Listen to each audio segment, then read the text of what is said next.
Okay, my project is titled What Women Wrote, and it is subtitled 19th Century American Women and Social Concerns. This is a WordPress site that I developed. And the main purpose of the project was to explore, as I mentioned in this front welcome page here, what women writers in the 19th century in America were actually writing about. There are often a lot of assumptions or preconceptions that might be made about what topics they felt comfortable sharing or what they were allowed to share. And I think I pulled here in my description as the introduction a quote from Nathaniel Hawthorne, which is really provocative, saying, "America is now wholly given over to a damned mob of scribbling women, and I should have no chance of success while the public taste is occupied with their trash." So using that as a basis for what kind of attitudes they were dealing with, I'm hoping to use the results from text analysis here to prove that women writers were concerned with some really significant social issues and to kind of explore this idea about them writing with a lot of sentimentality. This project is really in line with traditional humanities aims because it does explore writing in terms of historical and social contexts. So you have literature, and you're kind of piecing it together with big things of the time, slavery, economic issues, education, etc. But it's significant because the digital tools allow you to read the text in a completely different way. So instead of reading it closely like I would in the class that this has come from, I'm using digital tools, I'm using digital tools like Voyant tools or Python, as I'll explain in more detail, in order to do a distant read. So pulling out patterns in the text without actually having to have a very comprehensive understanding of the literature itself. So my site, as I mentioned, is WordPress. The main entry point is the welcome page. So I introduced the issue. I explained the tools I'm using, as I will do so in a little bit. I include the timeline here made with Timeline.js. So this just gives viewers a little overview of the text that I'm using, when they were published, how these authors coincided. And then below this, I kind of start describing the two types of analysis I undertake. So there's individual analysis, which I'll go through now, and then there's macro analysis, which I'll go through in just a minute. So on the side navigation bar, as well as the top here, you're able to navigate over to look at the different individual authors that I've decided to look into. So we'll start with Hannah Webster Foster here.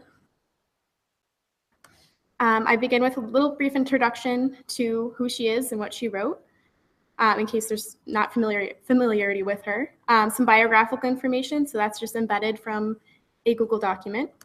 And then I get into using Voyant tools. So Voyant tools is an online free resource that allows you to upload text and find patterns in a bunch of different ways. There are a ton of tools there. Mostly for this project, I use word cloud and I use the trends tool. So word cloud here, and we go through the Coquette, the novel that Foster wrote and I'm using for this project. And once I edited out some common stop words like the and other really common frequent words, this is what I came up with as the result for frequency.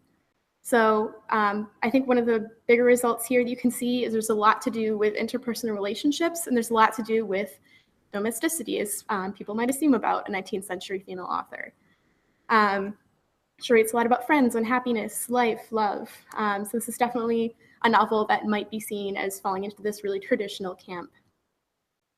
But the trends graph here, which tracks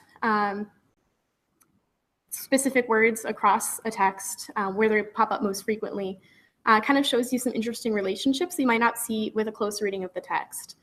So you can see here the blue line is happiness, the pink line here is marriage, and freedom and marriage is what I was going to explore. Freedom is the green line, marriage is the pink line, and freedom, they kind of have an inverse relationship, a rough one, where freedom is more prevalent when marriage is less so. So you can see they're not really connected together. That might hint at Foster coming up against some of those social mores where marriage is equal to happiness. So you can kind of see her butting up against some of these social issues, even in a really conventional type of epistolary novel for the time. And I go through and do this for a couple of different authors. So The tools I'm using here from Voyant Tools are embedded right from the program. So this allows users to interact with them. You can click around, you can change what it looks like. You can create fewer or more segments in a text to give you a better look. So that offers a lot of interactive work with what is mostly a text-based site, which makes it a little more interesting for users.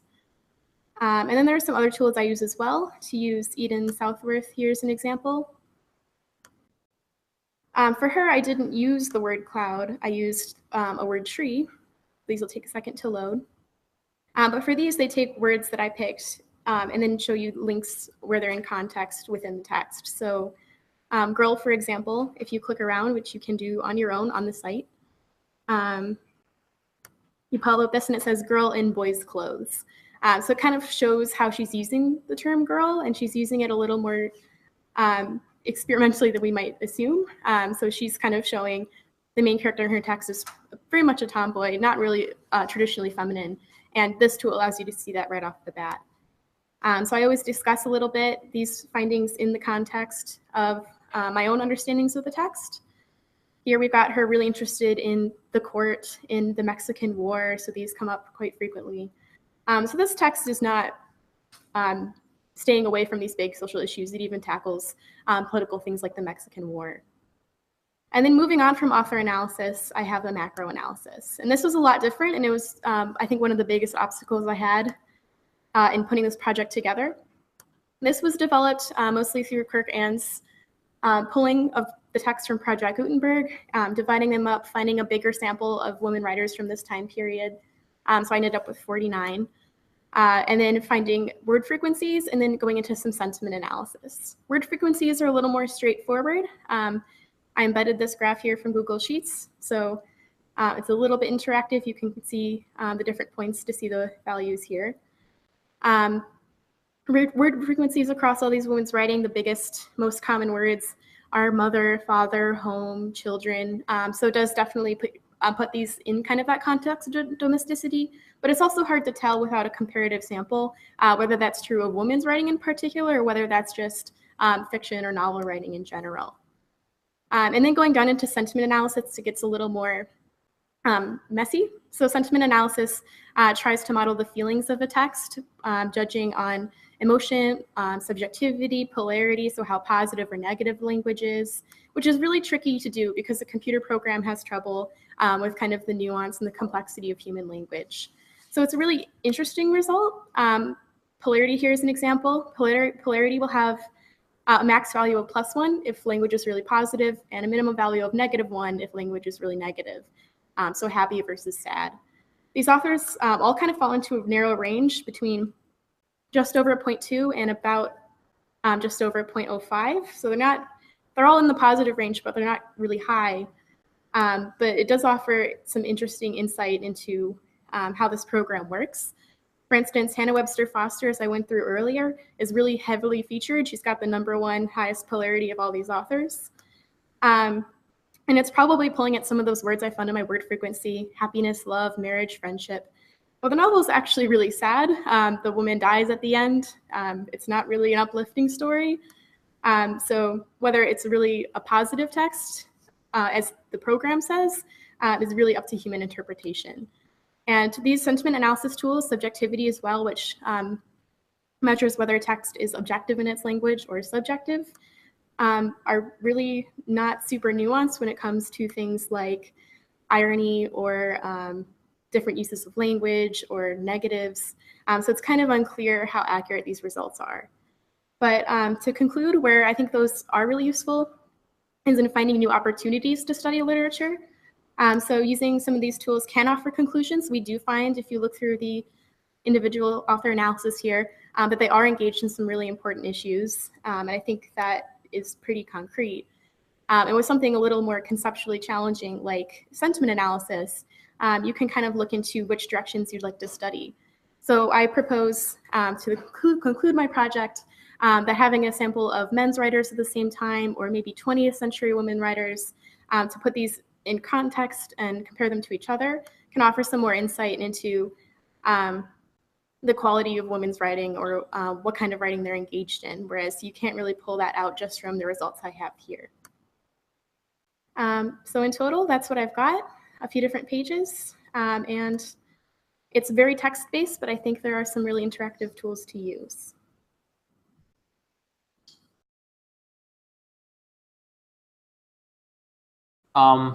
My project was called Historical Homestead, and it's an examination of the Wadsworth Homestead on the end of Main Street, the corner of Main and South.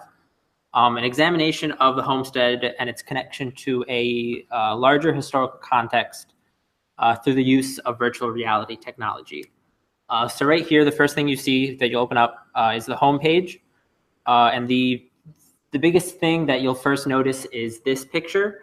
It's the inside of the homestead. I just thought it was a nice introduction into the site. I think it's, one, just a very beautiful picture.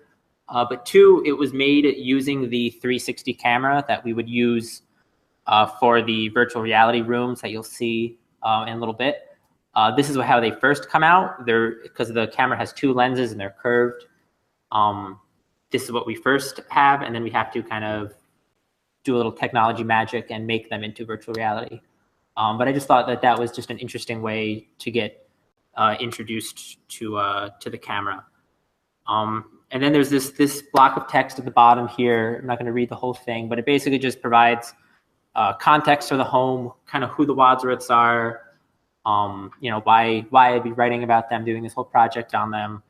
Includes a couple little interesting objects that are in the house. The house is full of just interesting things if you've never been. But the last paragraph there is essentially the thesis of the entire site.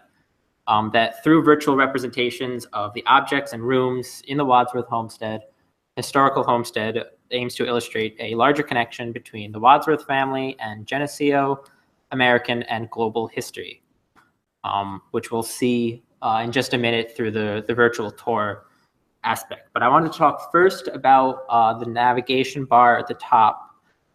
It's been customized for this site from the standard Omeka one. For anyone that's not familiar with Omeka, when you put something in, it's categorized as an object, and then it goes into a larger collection.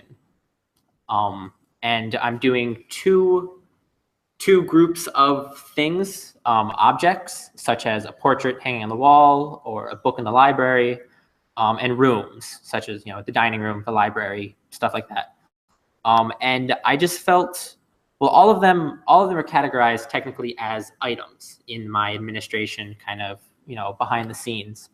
But I thought the original tabs of browse items, browse collections, with all of the rooms and objects kind of mixed together would be very confusing for the user. So I changed those and I made a specific, just a rooms tab and a specific objects tab, which when you click on them, sends you to a list of all of the various rooms.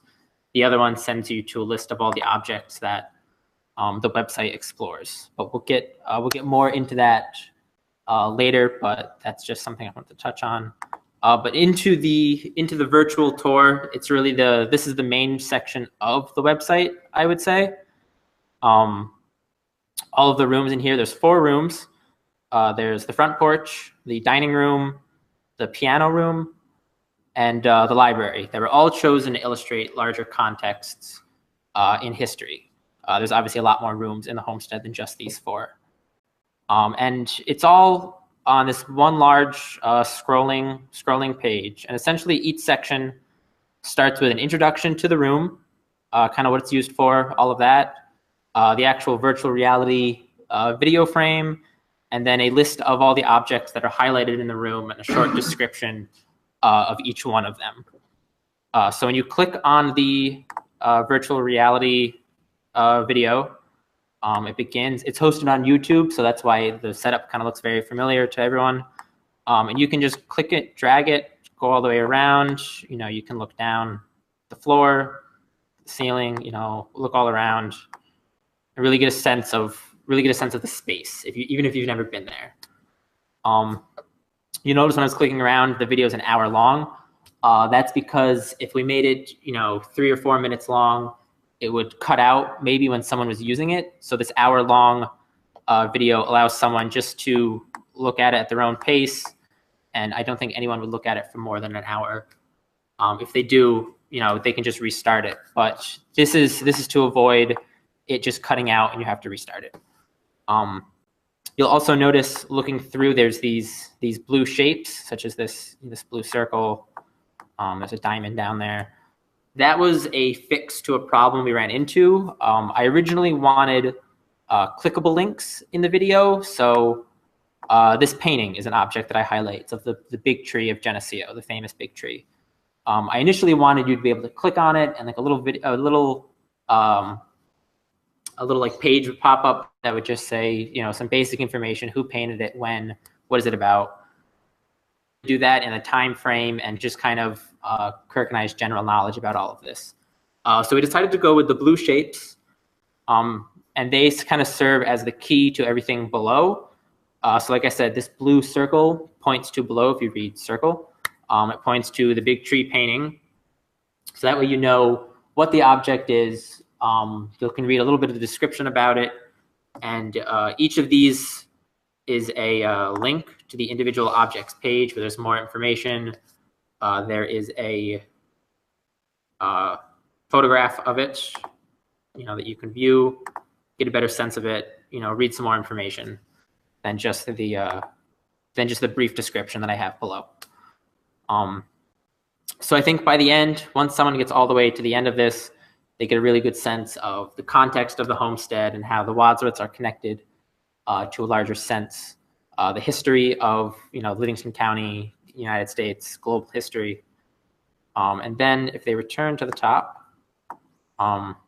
we touched on before, there's this rooms link where if somebody wants to examine a room more closely, like a second time coming back, and doesn't want to have to go through the entire page we were just on, the virtual tour, they can go directly to, let's say, the libraries page, and they're right there. Or if they want to go specifically, they remember there was a portrait they thought was really interesting, they could, use it in a research or something. Go right to the objects page, scroll down, oh, there it is, there's the portrait I wanted. Instead of going through the entire virtual tour and trying to remember what room was it in, where was it. So I think these add just a little bit more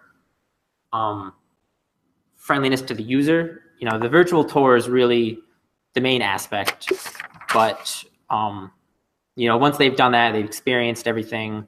If they want to come back and look at a room more specifically or an object, they can go to those.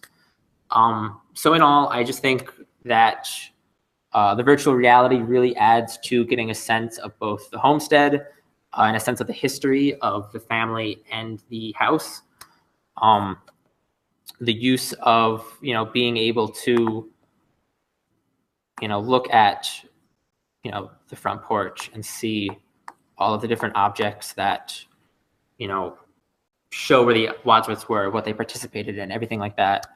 I think just the digital component really adds to this thesis of the Wadsworth and the larger connection. So thank you. All right. So thank you everyone for joining us here on this lovely December afternoon. So I'm going to talk a bit today about my project, the Sandstone Trail. So a little bit of context. My project doesn't stem from any other class. It's an original idea that I had. My hometown, Medina, New York, is famous for sandstone. And so there's a sandstone organization, the Medina Sandstone Society, that has set up and archives a variety of buildings that are particularly famous. And so I thought to bring them onto my own site and provide context and metadata with that, as well as a detailed map showing their locations. I thought this was particularly important because, well, you can always hear that, for instance, one of the statistics behind Medina Sandstone is that apparently 3/4 of every building, residential and public, are made of Medina Sandstone in Buffalo. And so, yeah, well, you can hear that and think that's cool. It doesn't really put it into context for you until you're visualizing it. So I created a map to solve that issue. So without further ado, I'll start running through the layout of the site. So this is the main page here. Featured item I have is the Medina Armory currently. And then the variety of tabs across the top. There's the About, the Browse Items, the Browse Collection, and then the Sandstone map itself. So I'll start by going to the About page. So here is just a bit of information that gives the background of Medina Sandstone. The first commercial quarry that mined it was opened in Orleans County in 1837 by Mr. John Bryan, very famous figure from Medina, New York. And then it just talks a bit about how the stone was very prevalent throughout the 19th century.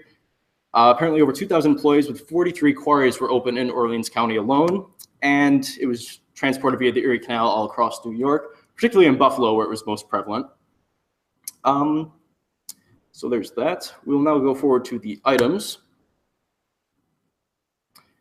So here, I have 21 items that were selected by the Medina Sandstone Society as being of particular importance. They were nominated every year starting in 2013, I believe. So let's click on one of them, for instance. All right, so starting with the Medina Armory. So at the top, you have the title of it, and then a brief description of the building. Below that is its creator, who is George Hines, source of the information, publisher, date that the building was created, which was 1901, and then some specific metadata that I had created custom through Omeka. So the name of the building, the year it was nominated for the Sandstone Society, which was 2013, its architect, GPS location, and then the specific street address. So there should be an image at the top. This is actually one of the problems that I encountered, is Windows isn't necessarily the nicest program to work with Omeka. There's a plugin called ImageMagick that should have an image that I've tagged here of the Medina Armory. There it is in all its glory. So that should just appear as a thumbnail. And as you saw on the home page, there was a thumbnail that was blank. So it should have filled in there, but unfortunately, when I talked to our computer wizard, Kirk, he was unable to find a solution for it. So while it is unfortunate and it doesn't inhibit the aesthetic value of my project, it can still be viewed this way, which is still nice.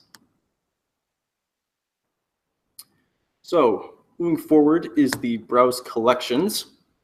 There's only one collection that I have right now, and that is the Medina Sandstone collection. So open that up, it gives you a description, and then it has some buildings over on the side here. So let's click on another one. The Richardson Old Stem Complex, which is in Buffalo, New York. Here's the image of that. It's kind of small. Apologize for that. There's another important facet of Omeka, which is, as an archive, I've been able to create tags for these images as well. So that, say, for instance, you wanted to go onto the site and you wanted to look specifically at buildings that were from Buffalo, New York. So, as you can see the tags on the side, you can click on Buffalo here. And there are 7 other items that you can all look through. So you have the Connecticut Street Armory, the Martin Manor, Bayville and St. Louis Roman Catholic Church, and so on and so forth. This is also organized by, we go to Browse by Tags. You can see all the ones that I have here. So we have churches, architects, cemeteries, mansions, locations, Buffalo, Albion, Rochester's in there as well. A whole lot of good information here. And now for the most important facet of this, which would be the sandstone map itself. So as you can see here, I have a window view of Western New York here and a variety of different colored dots. I'll open this up in full screen.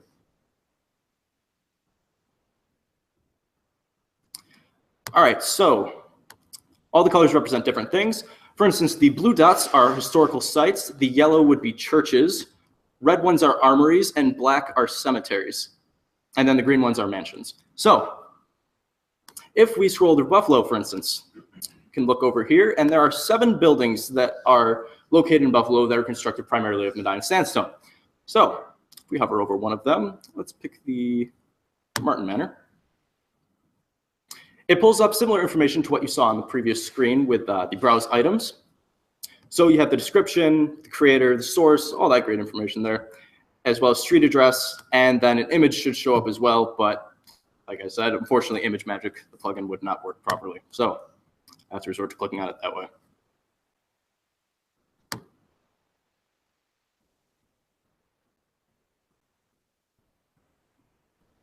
It's nice because it's a very detailed map as well. You can see everything that's around it. And like I said before, it's great to just put into perspective where these buildings actually are and what they look like and seeing how spread out they are in New York. For instance, I never would have imagined that all the way down in Jamestown, there would be a building that was constructed of Medina sandstone, and even all the way out in Watertown as well. So it's very interesting to see. And it builds a lot of rich history. There's not only rich history beside each of the buildings, but it's interesting to know the story of, I don't know, imagining how this material was transported and just how popular this really was and vital for the economy of the town at the time. And so going to a bit of problems that I ran into throughout this. The first was getting Omeka itself to operate. So as I said before, Windows is a bit finicky with these programs that we've been using in the class. And so I had to consult Kirk and get some help getting that even set up. And then there was the map portion, which was equally pain in the neck. But thankfully, Dr. Schacht was able to help me out with that. And so we were able to get this lovely diagram here. And then there was the problem of getting the points on the map, because I pulled my information from Google Maps, and their language that they use to get the GPS locations is different from Neatlines. So instead of being able to just punch in a very clean latitude and longitude, I had to have Google Maps open up next to me and eyeball every single point, hoping that it was in the right location. And I like to think I was pretty accurate with it, so that was nice. Overall, what I've gathered from this project is that while this information could be accessed from a traditional humanities perspective, say an encyclopedia or such, this website I find much more beneficial because you are able to browse by the specific tags. So in an encyclopedia, it could index you to a different location, but it's not nearly as streamlined, and it's not as nice of an interface to use. You have to flip through a bunch of pages. Here you can get to where you want to go with a few simple clicks of a button. And also the visual of the map is also important, because you get to really see the relation of these buildings to one another. You can see the dates that they were constructed, how they've changed physically over time, which is very interesting. And I don't know, just being able to use these programs is also very fascinating. I mean, I never would have figured myself being able to do this. I wasn't very well versed in coding or Omeka or anything of the sorts. But now that I have had experience with it, I've been able to apply this information. I definitely see a great use for it, particularly with an archive, because you are able to, for the aforementioned reasons, create something that is much more streamlined and efficient to use. The data can all be accessed very easily. And yeah, that's all I got.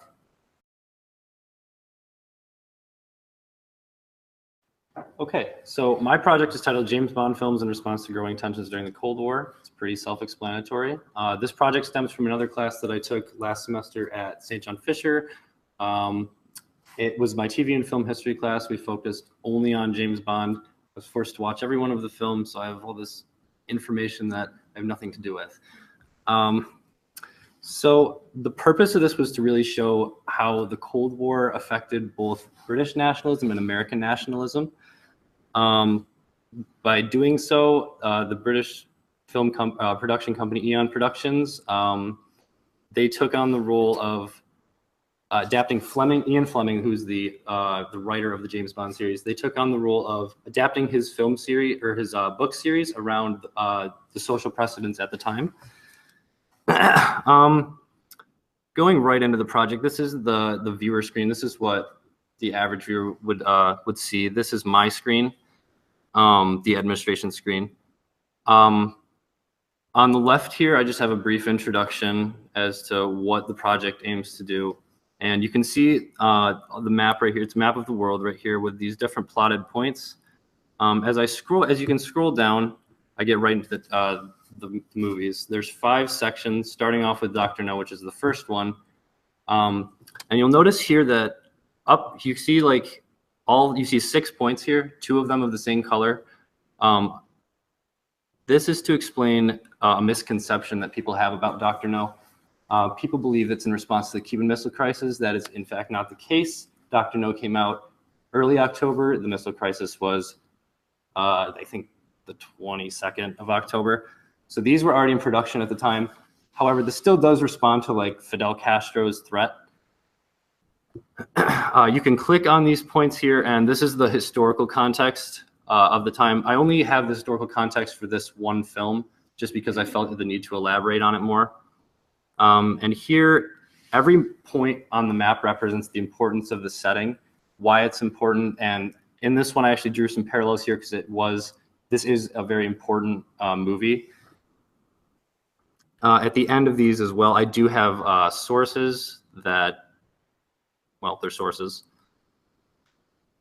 So the introduction on the left-hand side, the top is just an introduction to the movie so the viewer can understand it without actually having to watch it. And then after that, I really get into the meat of the project, which is drawing my parallels. to the social constructs at the time. Also as well, for every section, I've added a clip of a movie. So luckily on YouTube, all of my arguments were backed up by the clips on YouTube. I didn't have to download or purchase any movies. Luckily, everything was on YouTube, so I didn't have to rip it.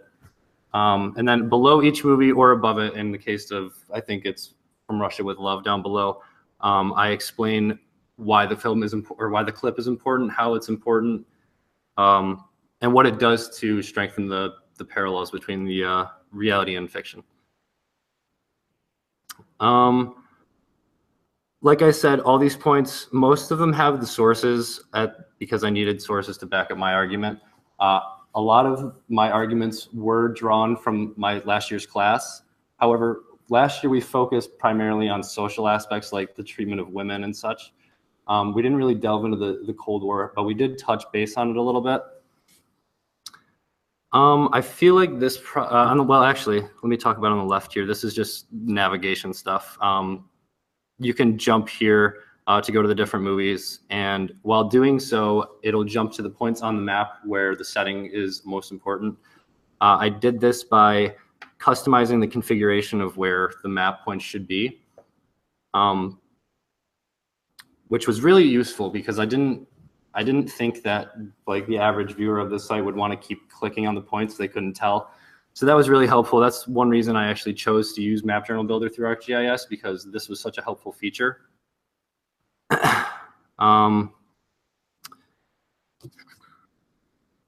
One of the challenges that I did have with this, however, is saving the data on the map points. So this is the administration screen. If I click this and go to my map, which was imported, I made it through ArcGIS Map Builder, and I imported it just into this. When I would click on a map point and edit, I'm able to edit this information. I'll just hit close and then save. But after that, if I try to hit close here, it won't close. So I'm forced to refresh the page every time.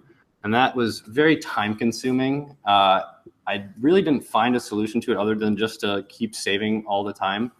Because the administration page would save, but the like the regular viewer page, if I wanted to update any of the map point information, it would not. So it was a real pain. I color coded the map points to make it easier for everyone to like see on a broad scale here. And you can, if you do decide to just click on the points from the home page, you can click the home button and it'll take you back to the like with the main screen. Overall, I feel like this project was benefited from being digital because it is based around the film series. I personally don't like reading about films. I would much rather watch it. So that's another reason I implemented the clips as well. I feel like text analysis of these films wouldn't do it justice in drawing the parallels. That's why I added clips as well. And it's just a very easy format to use. This site is very well laid out, I think. At the top here, what I didn't like is that on the administration screen, which I unfortunately have to refresh, you can use, well, that's not here. Okay, never mind. There usually is right here, there's a thing you can click that will just take you to the next section. However, sometimes it doesn't pop up. And I don't know why that is, but it seems like I like using it better that way instead of scrolling because I'll accidentally miss information. Yeah, overall the layout is it's like very easy to understand, and that's the reason I really chose it.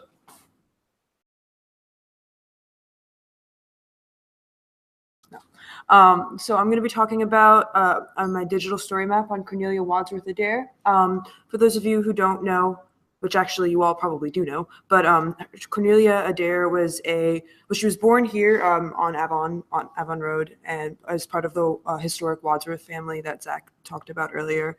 And she was born in 1837, and during her life, she originally married a colonel in the American Civil War who was like high up in the Republican Party, but he died during the battle. So then she moved with her two sons to Paris and married John Adair, who's like one of the most hated men in Ireland. And there are a lot of like hated men in Ireland, but this guy was really hated because he evicted 240 families from his property at Glenveigh Castle.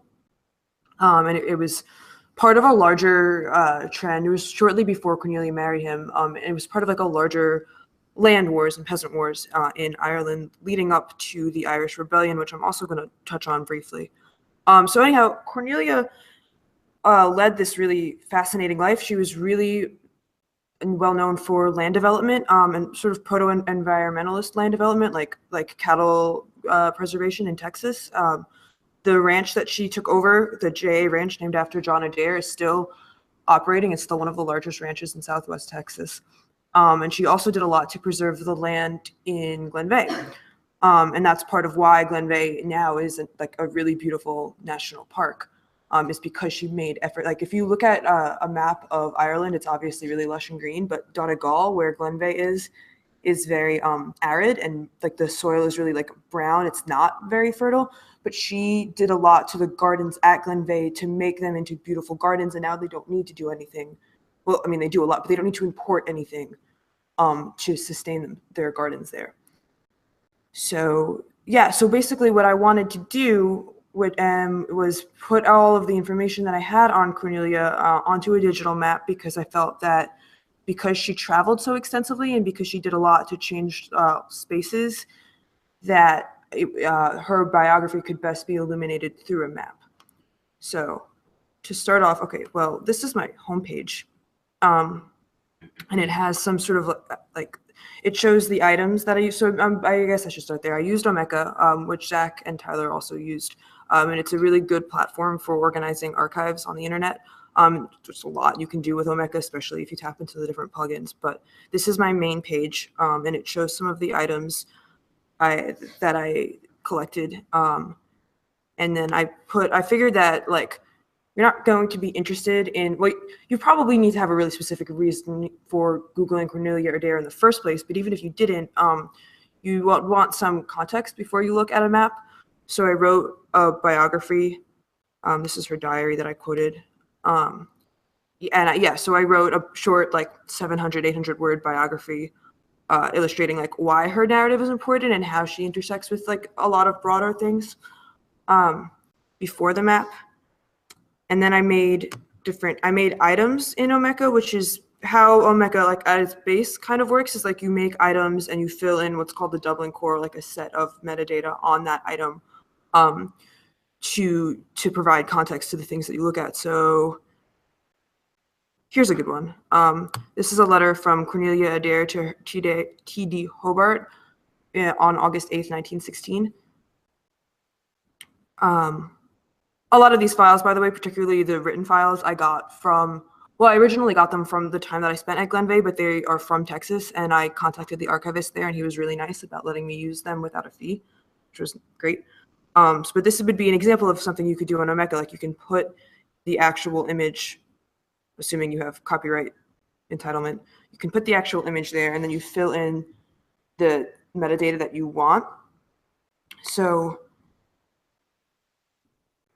for here, she says things like, she's talking about the Easter Rising, and she's talking about like the unrest that led to the Anglo-Irish War. And when she says 22% of Protestants as Unionists, but even during the rebellion, there was no active disturbances, though the national papers were very violent.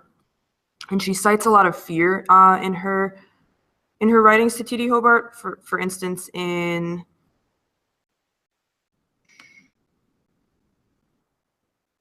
this letter, this is from 1920. So this is from 11 Portman Square, but she's talking about her residence at Glenveigh. And this was like one of the last times she went to Glenveigh because she was so worried about forces raiding her home. So in this letter, she details like all of the things that have been stolen by the Irish rebels from her house and how they ransacked her property. She was kind of on the wrong side of history here. It's a bit of contextual information. It was like people rebelling against what they perceived as the big house and as Protestant ascendancy in Ireland. And I link, currently my links are not operable. I've been having a glitch in my Omega, which I'm hoping when I put it public, I can fix or I can run a malware to see why it's doing this. But I had all of these. So like, for instance, this is from the T.D. Hobart papers, and it's from Panhandle Plains Historical Museum. So I had it where you can link to Panhandle Plains, and somewhere between when I went to bed last night and when I woke up this morning, the links all disappeared. And whenever I try to add a link in, the site doesn't, like, it, nothing happens. But I'm hoping to have that back, because that's one of the things I like most about Omeka, is that you can cite different sources and then link to them. So then I also put some of the items I have are just like loose uncategorized. Well, none of them are uncategorized, but I didn't put all of them into collections. But I put things that I felt were grouped like in that they were like a comparable item. So portraits and photographs of Cornelia Adair are all here. And her correspondence to T.D. Hobart, who was also really famous in the Southwest Texas ranchers history. So I'll take you to an example. So like you can either zoom in on the map if you're looking, like say you wanted to look at all of the places I cite in Ireland, or you can find an item on a map. So here is Adair Hospital, and then if you click on the image, you can view the item. So this is a pamphlet of the hospital that Cornelia donated. Well, she had built in Clarendon, Texas. It's now a museum. And yeah, and then so basically geolocation becomes part of the metadata of the Dublin core. So at the bottom you can see where this item is linked to on a map.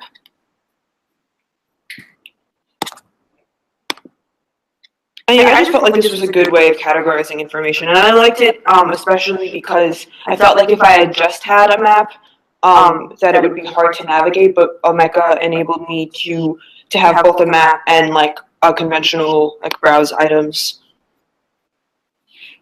So various items and browse collections. And then the last page that I added, well, I have a bibliography where I cite all of my sources, but I also have an about the project page, because I felt like some of the things that I wanted to touch on in terms of like why I made this project or how I made this project weren't articulated in the site.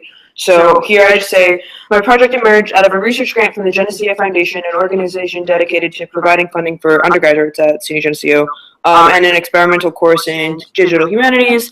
Ultimately, this site aims to create a digital biography / story map of Cornelia Adair, a pioneer originally from Geneseo, New York, who played a substantial role in land development in Donegal, Ireland, and Southwest Texas. And then I also talk about why I felt like the map, why I felt a map was a useful way of organizing this information, and that I use Omeka and what Omeka is. And I also say thank you to the people who helped me make this.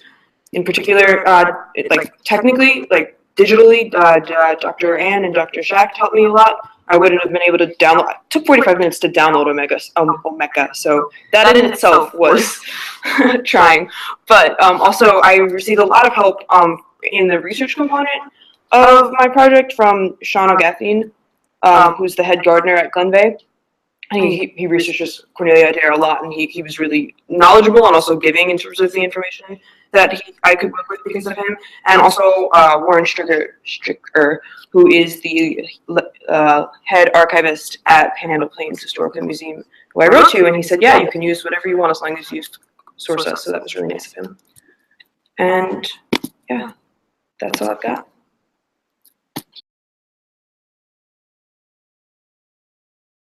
So the purpose of my project was to show a website that kind of is basically a link to the OINT website, which I used to analyze my project for another class on this historically prominent feminist character named Medea. I'll go more into detail about her later. And basically I looked at different texts written by one author named Chaucer, one author named Ovid, and Christine Pizan's eventual short paragraph on Medea. Why she basically chose to portray Medea as this sort of positive, like Amazonian princess, rather than someone who maybe made a few mistakes in her life that were seemingly difficult and sort of, I don't know, I'll go tell it. But basically, Christine Devan's work took a positive spin on Medea in her famous novel, The Book of the City of Ladies, in order to portray a society of women that worked together to create a utopia where women could come together and visit libraries, study, and basically be powerful in the 14th century rather than deal with sort of like the issues that they face at that time. She read the works of Ovid and Chaucer as her primary sources for her eventual works on Medea, and the website Voyant Tools helped me see the positive opinions of both authors through like the frequencies of the words seen and like which I'll go into later and things like that. They saw her as someone misguided by love, as seen in the frequency at which her once beloved Jason appears, and the word love specifically appears, like, which I'll talk about later. The digital tools I used were WordPress, which helped me make this website, which it's not really useful like in that way where you can like interact with it like that. It's more like just it just has like information on Medea. It's basically like, I don't know, it's just a link like at the end of the day. I have a few pictures from Voyant Tools, like some of the like, they're called bubblings. Like basically they show like different, it's like a cluster of words and why those words are linked together. And that's basically what helped me in the end make analysis for my essay for the other class. And Voyant Tools is a very useful website for like English majors if you need, it helps you rather than like sitting over like a book all day long, like it gives you like, instead of spending like a week analyzing like these different texts which are very dense, very difficult to read, it gives you this website, which allows you to see like Holly was talking about, like she used the same website. It's very useful. Like it was cool to like see somebody else using it too. It gives you like trends in different novels. You can go specifically into each text, phrases, the document lengths, like it's very useful. So Christine de Pizan was a French poet and author born in 1364 in Venice, Italy. When she was widowed, she basically took up her time writing to support herself. Her first poems are ballads about the lost love she had for her husband. These verses met success, and she continued writing like ballads, things like that. Basically, she was sad about her husband, but she decided she wanted to make her life's work about women's heroism and what they did with that. So she created the Book of the City of Ladies, which is, like I was talking about before, being repetitive, but it's like a utopia for women. It's pretty cool. So this is the sort of stanza she took about Medea and the way she portrayed her. And at first I questioned it, but I don't know. She calls Medea an extremely beautiful woman with a tall, slim body and a very lovely face. Medea was the daughter of Aedes, king of Colchis, and his wife Perse. In learning, Medea surpassed all women, for she knew the properties of every plant and what spells they could be used for. Indeed, no art had been invented that she hadn't mastered. Intoning a song that she alone knew, Medea could make the sky, caverns, and the depths of earth, stir up storms, cause rivers to stop flowing, brew up all kinds of poisons, create fire out of nowhere to burn. Whatever she wished, she was able to perform, and many other marvels. It was she whose powers of sorcery helped Jason to win the Golden Fleece. So that was basically, she portrays this woman who killed her children and like basically ruined an entire city as like this like sorceress who was like amazing. And I was like, why? And then I realized in the works of Chaucer and Ovid, which were like the primary text she used, they're also portraying her that way. And it makes sense that one author's like writing would flood down that way, and how the older literature ends up affecting like a new author's like writing on someone's works. And this website was basically a way to show how I ended up coming to that analysis in my other class. And I was really grateful to have been introduced into this digital tool, because I think if I hadn't had it, I would have definitely struggled. My computer also like broke in the middle of the time I was doing this, because I took it to the gym and like cracked my screen open.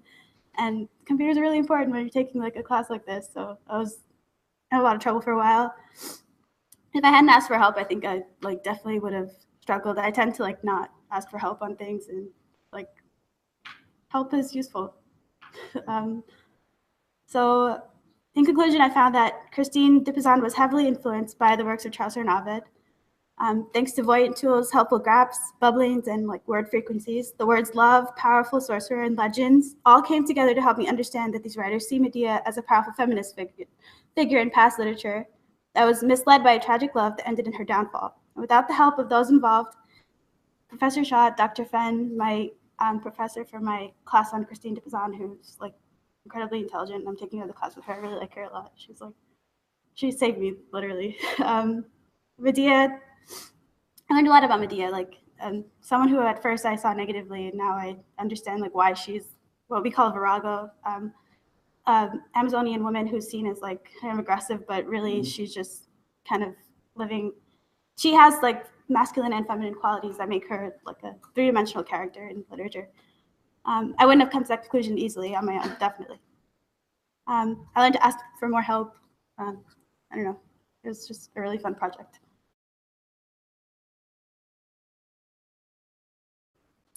Okay, so this is the website that I made with Omeka. A little bit about my project. It is Black politicians in the post-Civil War Natchez region.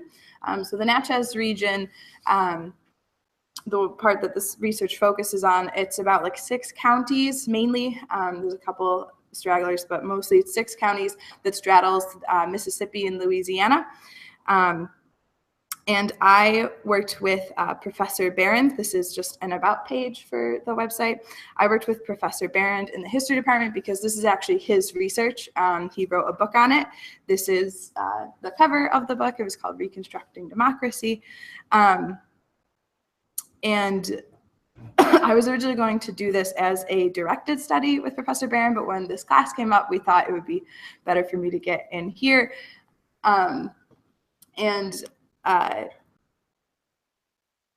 What we mainly wanted to focus on was Professor Barron had basically a spreadsheet, an online spreadsheet of all of his data about each Black politician that he had come across in this region. And when we're talking post-Civil War, we're really talking late 1860s to 1890s-ish, with most of the bulk being 1870s and 1880s of activity. The reason that it doesn't really go beyond that is because due to discriminatory practices and legislature, a lot of African Americans were forced out of the political sphere in the late 19th century. The original spreadsheet that Professor Barron made, you can see it's basically just an uploaded Excel file. You can go and look at all the columns. And so I took that information and put it into this Omeka, and I also made a map with it. So one of the cool things about Omeka, as other people have mentioned, is that you can have an archive of items. And I think this was really one of the traditional humanities things that I was doing, was taking this and kind of making an archive. But I think it's nice digitally because you can actually search within the items. So this has a lot of information about people. So if I click on this guy, it'll go to basically his metadata as a person. And you can see that his name is Taylor Young. So he was a farmer. He leased 41 acres. His party affiliation was Republican, and his political position was Commissioner of Election in 1876. And if you wanted to find everyone who had the official occupation of carpenter, you could type it in here, and it'll return every single person who had carpenter in their metadata, which is pretty cool. And what I found was one of the digital components of this was kind of interactive archiving, really, because it's so searchable. And I also put in a section for credits as well, just thanking Professor Barron, Professor Schacht, Kirk, and I also found a base layer map that I wanted to use that actually was from GitHub. So I credited them, and there's a link to the site where I found it. And my main project was creating a map with it. So I have the tab that opens to map. And it didn't embed it. It just clicks on it and then it takes you to this. So this is what the map looks like. There's about 400 items in it. So it's pretty crowded. I've highlighted in different colors the different counties that are the main focuses of the county. And sometimes one of the problems that I've encountered with Neatline, which is what I use to make this map, is that it is kind of tricky about what it wants, what you can click on with these different layers. So I have this loaded up. So this is one where it lets you click on like all the dots, and I don't know exactly what goes wrong with when you originally click on it. It doesn't really let you click on the dots for people, but each dot represents a person. So you can see if you hover over them, their name comes up. And if you click on it, it just gives you that same metadata again. So, you know, his name, this guy had a little bit more information. So it has his birthday, his birthplace. And if you click off, you can get back to this. So this is an interactive map, like a Google map, where you can scroll in and out. So you can go like super in depth with it. And for what I did for putting the points on the map, I mostly just put them randomly throughout the county because I had county information. And Professor Barron does have information about what towns most people were in, but we didn't really get to that until pretty late in the semester. So if we ever expanded this, I would go back and probably rearrange these to be a little bit more specific to the town. But I felt the best thing was just kind of place them randomly throughout the counties that I knew that they were in.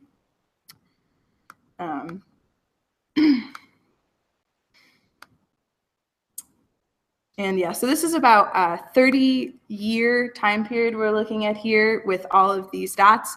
As again, there's about 400 of them. So I think it really, I don't know if I necessarily reached any new conclusions about this data, but I definitely think it reinforces the point that Professor Barron argues in his book, which is that after the Civil War, Black communities in this region really created a grassroots democracy by becoming elected officials. And I think that really enforces it, as you can see just how many positions they held throughout this time period. And really, it is a pretty short time period. The bulk of these people held positions in the 70s and the 80s.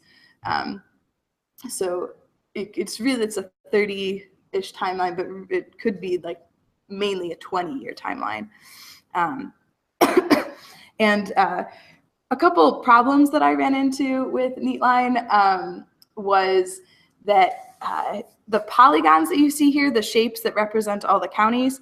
So I actually found files that were either KML, which is a type of XML, or ones that you use for ArcGIS that had these already, and they actually had historical ones as well.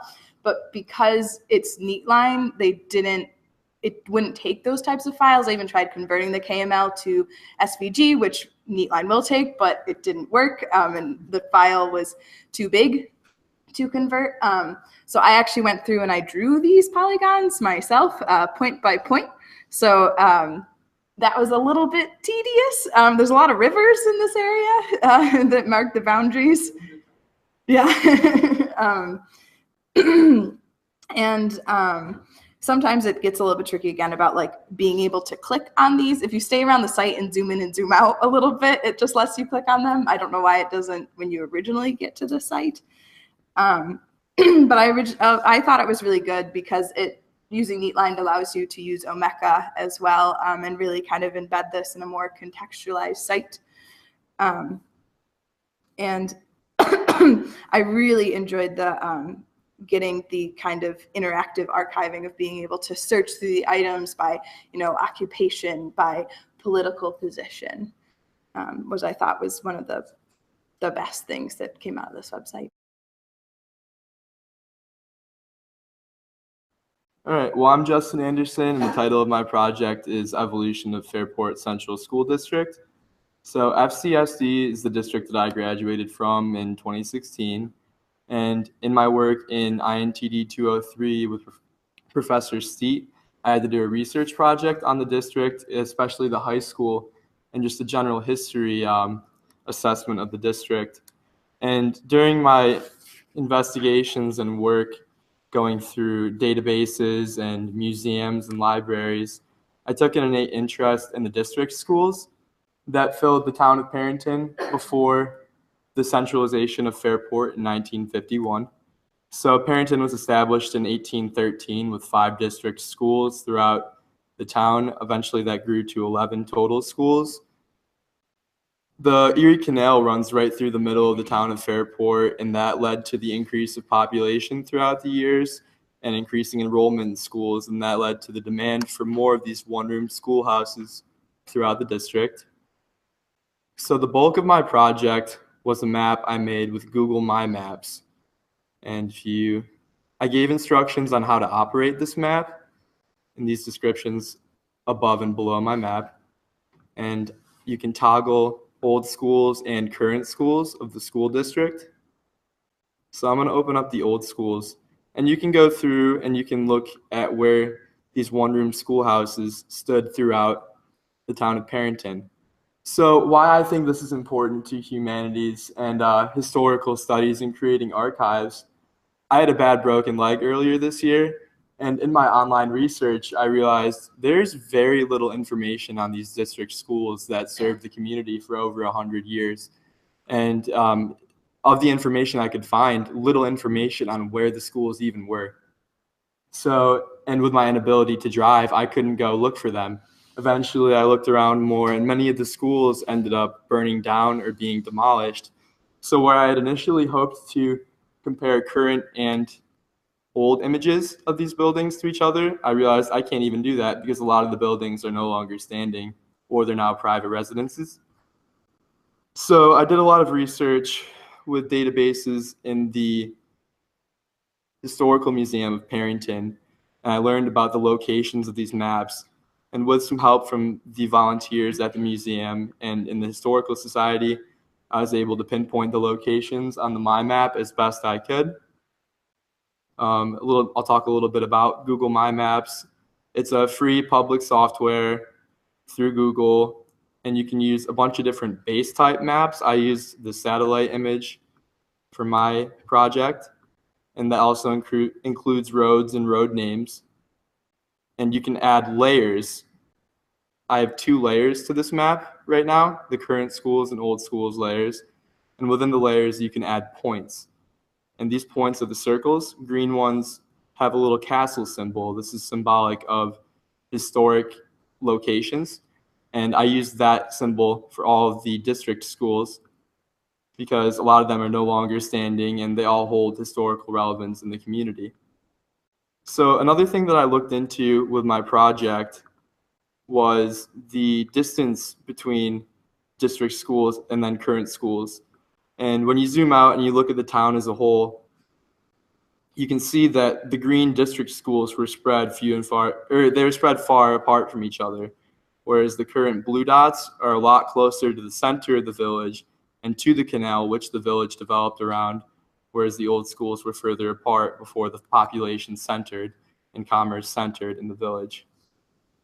And this interactive map allows people that formerly could barely even access this information at all to see all the information right here on the map, compare the schools to one another, find their addresses and locations, and just see all the different buildings that used to be used by the district.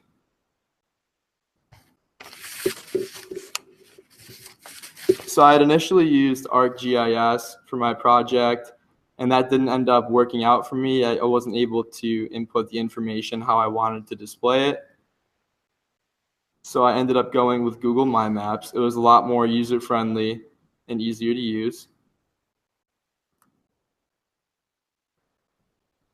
Basically, I think it's also interesting to map out these buildings and these schools because a lot of them were destroyed by fires. And I had mentioned in an earlier project discussion that in the swampy land of developing Perryton, before there were a ton of creeks and man-made waterways leading to the canal to dry out the land, there was a lot of shifting in the soil composition, and there was a need to pick up some of these one-room schoolhouses and move them. There was one off Route 31, I believe it was 6. District School 6 was moved at 2 different points throughout history to deal with the shifting density of the ground, and its foundation wasn't necessarily stable. So another aspect of the historical insight into these buildings, we can see a shift in the type of building that was used from district school to the current school, where there used to be a lot of wooden, one-room, small foundation buildings. There are now large concrete and brick buildings. A lot of them are 2-story. And you can see a change in architecture and development as time passes. And you can also see that as population grew, we adapted and we used much bigger buildings to hold the amounts of students that were enrolling each year. I used the hotel theme on WordPress. I thought that it was simple and easy to navigate. Pretty much anybody could navigate the site with the instructions I provided, as well as the easy layout.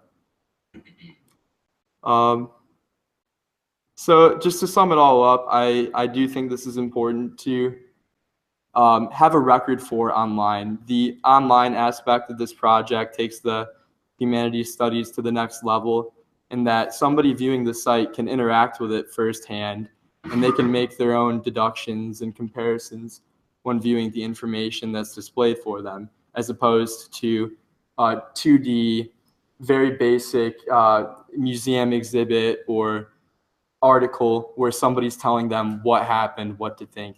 This is more of an objective display of the information for an audience to look at. And I think that it's important too, where a lot of these buildings, like I had mentioned, burned down and they're no longer available to be studied or recognized. An online record of buildings moving forward can preserve details about these buildings and other significant information into the future, and they don't have to worry about, historians won't have to worry about natural disasters wiping this information out and erasing it. So I think that the digital tools I utilized, especially mind maps, were really important with this presentation. They allowed me to take it to a level that I wouldn't have been able to take it to without digital tools. And digital tools are really important to the studies of the humanities. Thank you. Hi, so I chose to do my project on the Grateful Dead, and I have 2 main goals. One was I wanted to see what influenced each band member, and the second one was my digital aspect, which was the polarity of the Grateful Dead lyrics. And for the first part, the influences. So over here, if you click the arrow, I have the list of all the band members that I chose to write about. And where I got the information, over the summer I read a book called Deal by Bill Kreutzmann, who was one of the drummers. And in that book, he went through the 30-year career that they had. And he went through in a lot of detail. So a lot of the information I have is from there. And also the Grateful Dead documentary on Amazon, which is called The Long Strange Trip. And I highly recommend both the book and the documentary. And for the most part on my influence pages, the first 2 to 3 paragraphs are about their early childhood and their teenage life. And then once you get, there's always a nice little segment where you can stop and listen to music if you want to, which is Earl Scruggs is one of Jerry Garcia's main influences on why he decided to start playing the banjo, because the first time he heard him play, he was about 8 years old, he said, and he remembers that he just needed to be able to master that. And then it goes on to what. So yeah, that's all basically the influence part. It's the same for every page, are more or less similar. And one thing that I didn't really enjoy too much was how the YouTube videos were very bulky on every page. So on the Bob Weir page, I was able to use an archive from archive.org of McCoy Turner playing the piano. And Dr. Schacht and I tried to see if we could do that for other songs that the Grateful Dead wrote, so I could add it in there, but unfortunately wasn't able to do it. because Archive just throws it. It gives you this little bar here, and there's usually like a list of probably 15 songs on everything, and it makes you start from number 1, and it goes through every single one, like here. So this is 30 seconds of McCoy Turner playing the piano, and then once it gets to the next, once it ends 30, it goes to the next song. So the polarity of the songs. The polarity, Holly also did this as well. So Kirk, Dr. Kirk Ann and Kirk put together a spreadsheet of all the Grateful Dead lyrics, of all the Grateful Dead songs, who wrote them, what year it was written, the album that it featured on, the polarity, the subjectivity, and a couple of other categories. So the software was called TextBlob, and it gave me a number ranging between -1 and 1. -1 being the darkest and 1 being the happiest. The way the software got how a song would be positive or negative was that it used movie ratings as a reference, and it took all the words that were found in a 5-star movie rating and put them under the connotation of being positive, and all the words that are found in a 1-star movie rating and put them under the connotation of it being negative. And it put the lyrics of every song that I chose, or not every song that I have on the Excel sheet. It put the lyrics into there, and it made a ratio of positive and negative, and it got a number. So here's an example. Here's 0.009 for trucking, which is, for me, I think this song should be a little bit more positive, but this is what the software had. And what I was doing here was, the first 5 songs are the songs that I believe are relatively happy, and I didn't look at the polarity yet until after I chose the songs, since I wanted to see what my thinking was compared to the software's thinking. And here you can see Scarlet Begonias has a negative sign. I don't think it should be negative. And then I did the same thing with the dark songs. I didn't look at the polarity yet. I picked the 5 darkest songs that they wrote and tried to see what my thinking was compared to the software's thinking. And then after that, I organized my Excel sheet from the most negative songs to the most positive songs, and it gave me. So for the happy songs, it gave me "You Win Again," "How Sweet It Is," and "Slipknot." So "You Win Again" is apparently the happiest song they wrote according to the software, which it's not at all. Because you can see from I don't know if you guys can read it, but just from this one line from the song, it says, "The news is out all over town that you've been seen out running around," assuming that some guy knows that his wife or girlfriend is cheating on him.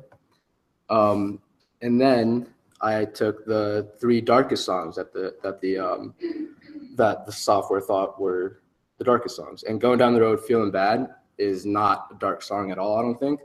I enjoyed it a lot. It was adopted from Woody Guthrie, and it was about when it was in the middle of the Great Depression and the Dust Bowls. So it was about everybody that lived in the Midwest. They wanted to move out west to California in order to find a job and start a new life. So I don't think that's negative at all. And the software, I came to the conclusion that the software and I did not think the same too much.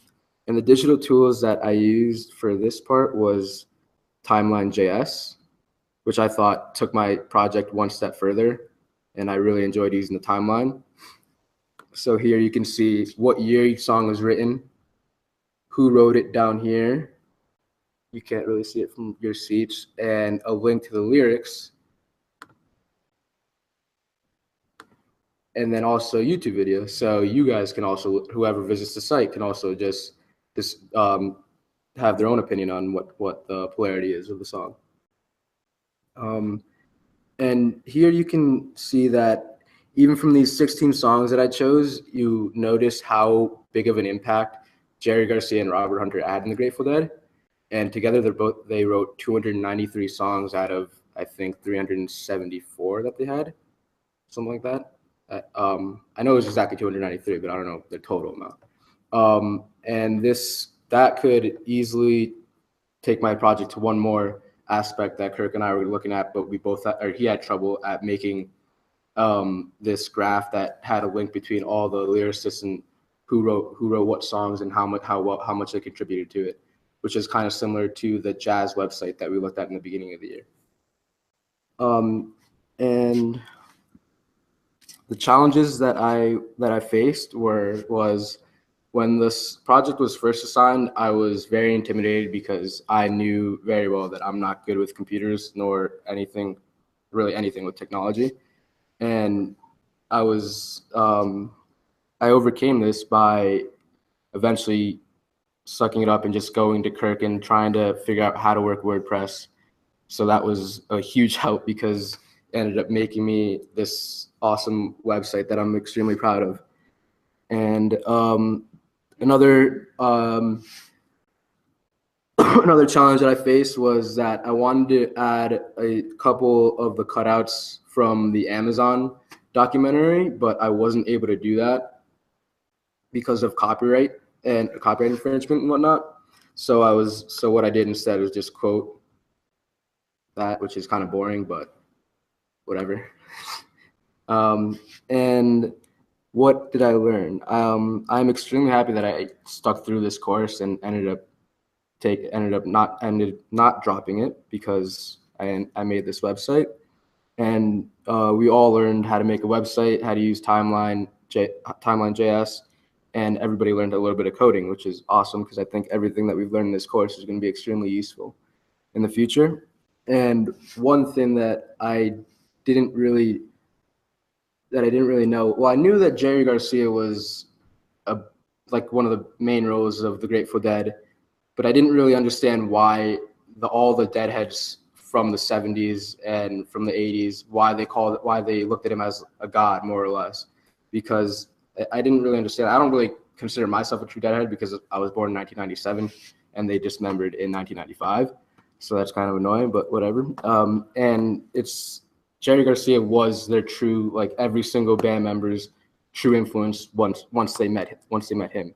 And they've all said that before, that he was their main influence, not the people that they knew about when they were younger, that he ended up being their main influence because they didn't know what exactly he wanted to create, but they knew that he was headed somewhere and they just wanted to follow him because they knew that he was going to create something. And what did they all create when they all came together was a new genre of music and psychedelic rock. And that's it. Thank you.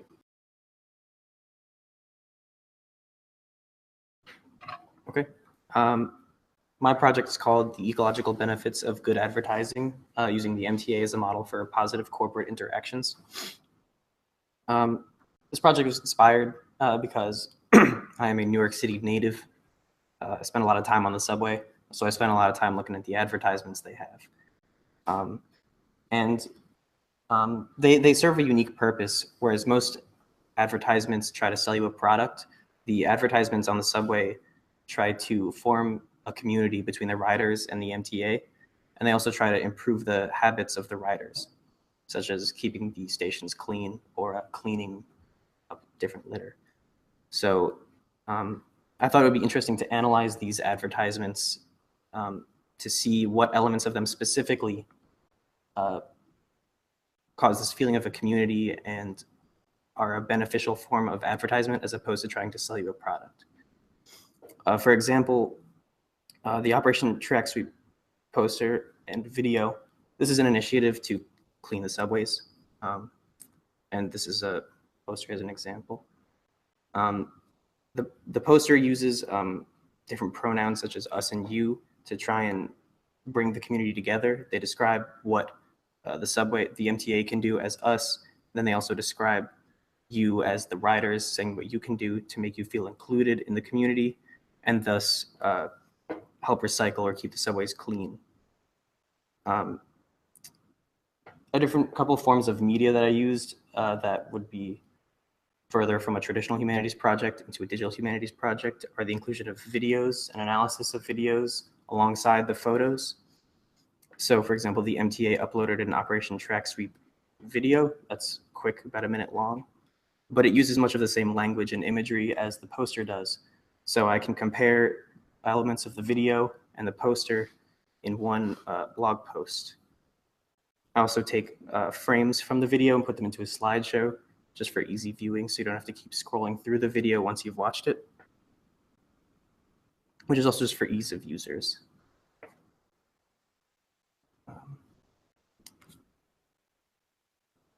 So one problem that I had with this website was that I'd initially wanted to do a single page format where each of the advertisements would be top down on the same page, and you could just experience them reading it top to down. But I realized that that's not much different from a traditional humanities project where you could just look at a photo and then read the analysis, and then look at the next photo and read that photo's analysis. It wasn't very different and didn't take advantage of the WordPress format. So I decided to change my WordPress theme to this theme. I forget what it's called, but there's only a limited number of them. And this theme has a number of advantages that take use of the WordPress platform, such as the homepage having a segment of the advertisement in the background, as well as the title and the beginning of the description, so that it makes people want to read it. Seems enticing. When you see a cool background, it makes you go, oh, I want to read more, you know? So it makes people want to read more. I'd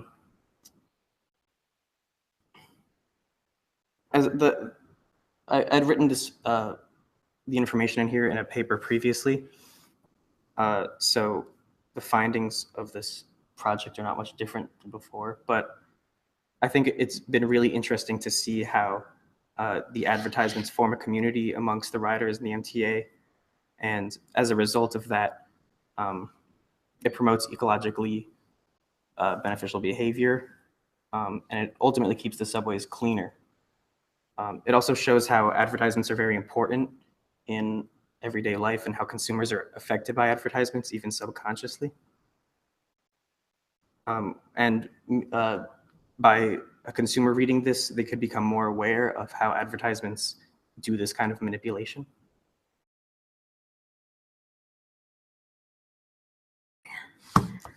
So I did my project. It's inspired by the work of Thucydides and his work on the Peloponnesian War. He wrote his own history and historical accounts. So the homepage is really just explaining his work, what it did, what it said, and what the website's meant to do, which is provide a certain analysis that you can't really get from reading the book. I have my timeline because a big thing, I use this with the timeline.js, and here we go.